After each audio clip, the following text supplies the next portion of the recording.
And here we are back, number 3 in this amazing conversation with Connie Phelps from Kamloops, British Columbia, en route to Kenya.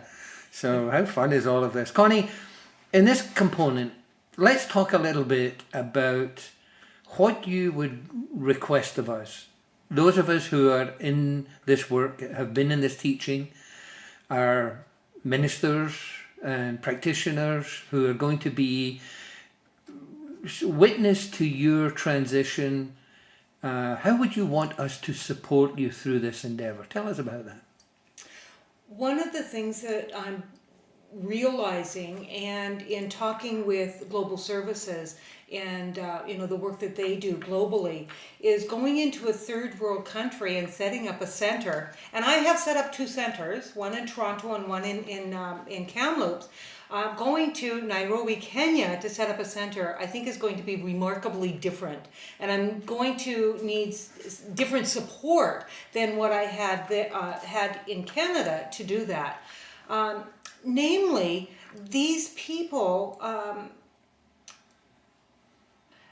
in their culture, they have had people come in, missionaries, and they're giving them everything that they need. And we don't believe that. We believe that to teach people how to fish, not to give them fish. So my purpose isn't to be there, although I may do some of that as well. I mean, if I get supplies and things to take over and people want to do that, I think that's awesome as well. But it's more than that. Is we're, to take this teaching, the basis of this teaching is to teach people how to be more in their lives and how to live a life fully in their desires. And that's my intention, is to take that teaching. So in order to support this work in Kenya, it's going to be a transitional model where, to go to start a church and you pass the hat and you have money to support yourself and your center, I suspect isn't going to be the order of the day in Nairobi, Kenya.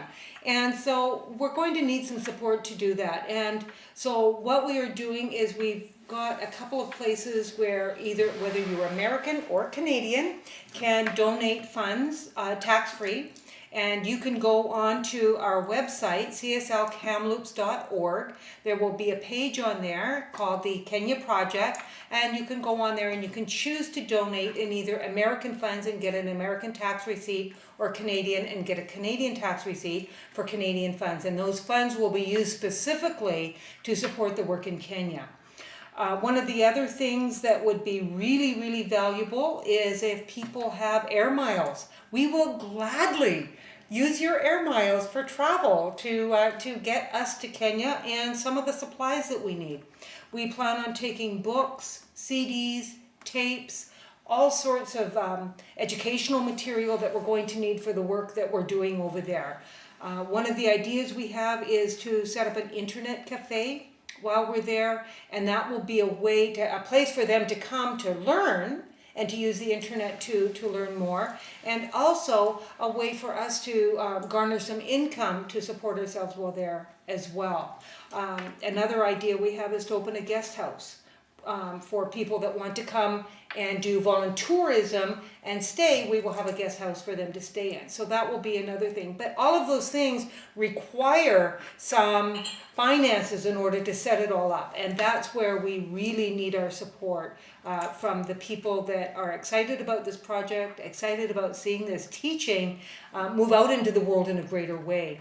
One of the visions that we have right now as the Centers for Spiritual Living are joining and uniting and coming together is, to touch 100 million lives. Well, in order to do that, we need to move out of our communities in a bigger way. And for me, that's what this is moving out into the world in a bigger way to take this teaching, to touch lives, to transform lives, and to make a difference in the world. Connie, that's awesome. And as we wrap this component up, and I get that you need money, you need support from the community. So everybody who's listening to this, guys, I've known Connie a long time, and let's get behind this one. Let's see what we can do. cslkamloops.org. That's cslkamloops.org. And Kenya page. Kenya page, and let's get behind this one. But before we wrap up, Connie, let's take a moment and just let everybody know what the entire Stirred by Spirit conversation is about. I'm sure people are going to absolutely love how this is going to unfold in the next few years. Talk a bit about it. Oh, Stirred by Spirit is such an amazing piece of this whole idea. And there will be a website called stirredbyspirit.org. It's not up yet, but it will be up as well. And that website is going to be a blog-based website where you can follow the Kenya experience as it unfolds. And so that should be up within the next couple of weeks as well. But Stirred by Spirit, I had an interesting conversation with my dear friend Peter, who is interviewing me for this video right now. And Peter has known me for many, many years. And one day we were talking about this whole idea. And one of the things that Peter's been encouraging me over the last few years is to really have a sense of what my ministry is in the world. And, you know, it hasn't really become clear. Well, now it's really clear. So we were talking one day, and out of my mouth, I heard myself say something. Well, actually, Peter heard me say something. And he said, Connie, let's go back to that, because I think that's it. Let's talk about that. And what I said was, well, there I go again, stirring things up, but I must like it because I keep doing it.